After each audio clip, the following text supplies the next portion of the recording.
Hey, fourth grade. I have decided to put some videos up of me reading some chapters from some chapter books. And if you don't have these chapter books at home, that's okay because I'm going to read them to you. But if you do have them at home, it would be cool if you could pull them out and read along with me. The first one that I'm going to do is Missing May. I'm also going to finish up Fablehaven for my guys who we were reading Fablehaven as a read aloud in class, and I know that they are hanging on the edge of their seat wanting to know what happened to the kids in Fablehaven. So I will finish that book for you too. But I really wanted to read Missing May. This is a book that it's by Cynthia Rylant, and she is a Kentucky author.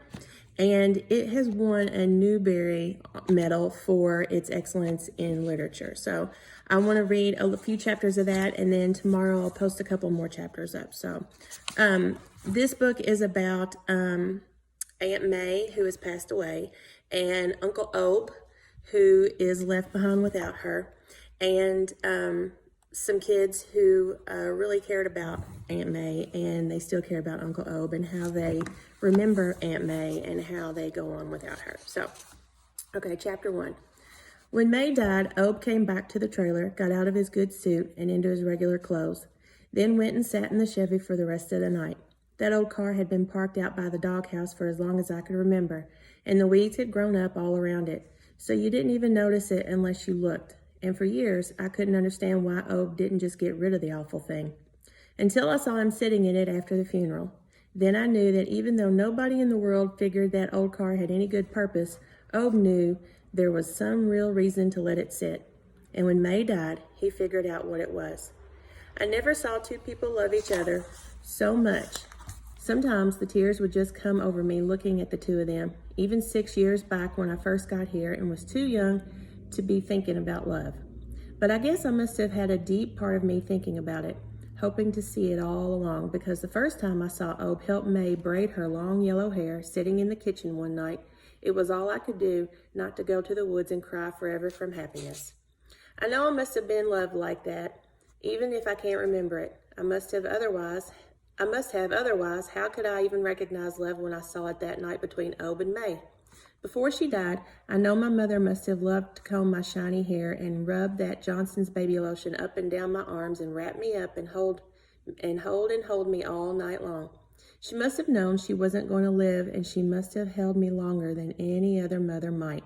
So I'd have enough love in me to know what love was when I saw it or felt it again. When she died and all of her brothers and sisters passed me from house to house, nobody ever wanted to take care of me for long. I still had that lesson in love deep inside me, and I didn't grow mean or hateful when nobody cared enough to make me their own little girl. My poor mother had left me enough love to go on until someday somebody did come along who'd want me. Then Uncle Obe and Aunt May from West Virginia visited, and they knew an angel when they saw her, and they took me on home.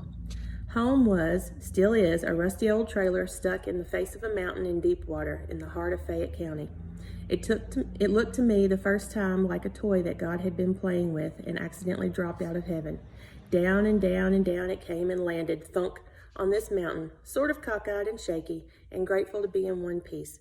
Well, sort of one piece, not counting that part in the back where the aluminum's peeling off, or the one missing window, or the front steps that are sinking.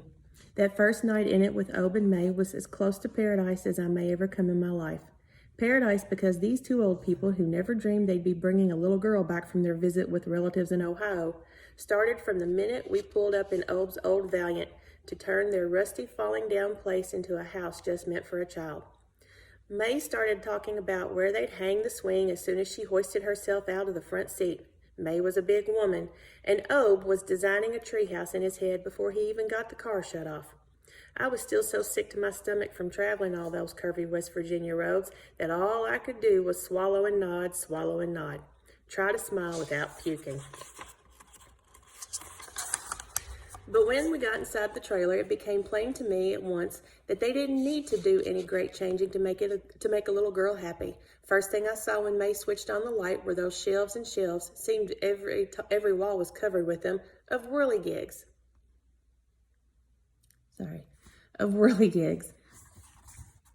I knew that they were right off I knew what they were right off, even though they weren't like any whirligigs I'd ever seen.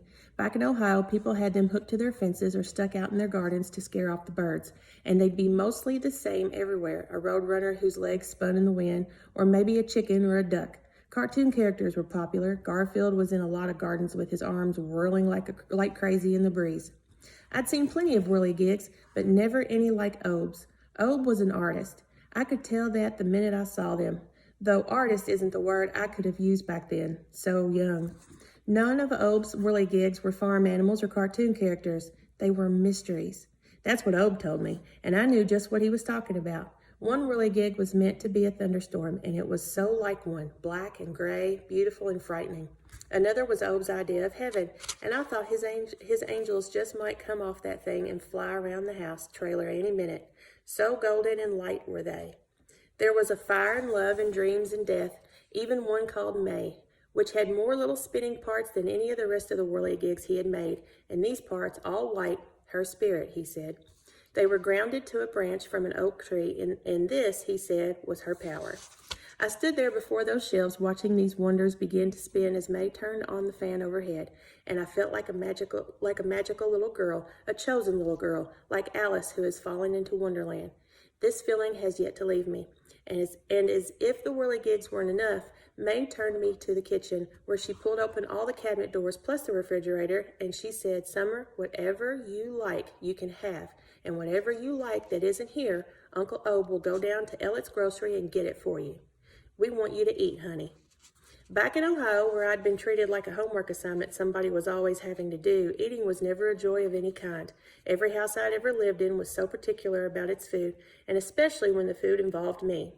There's no good way to explain this, but I felt like one of those little mice who has to figure out the right button to push before its food will drop down into the cup, caged and begging. That's how I felt sometimes. My eyes went over May's wildly colorful cabinets, and I was free again.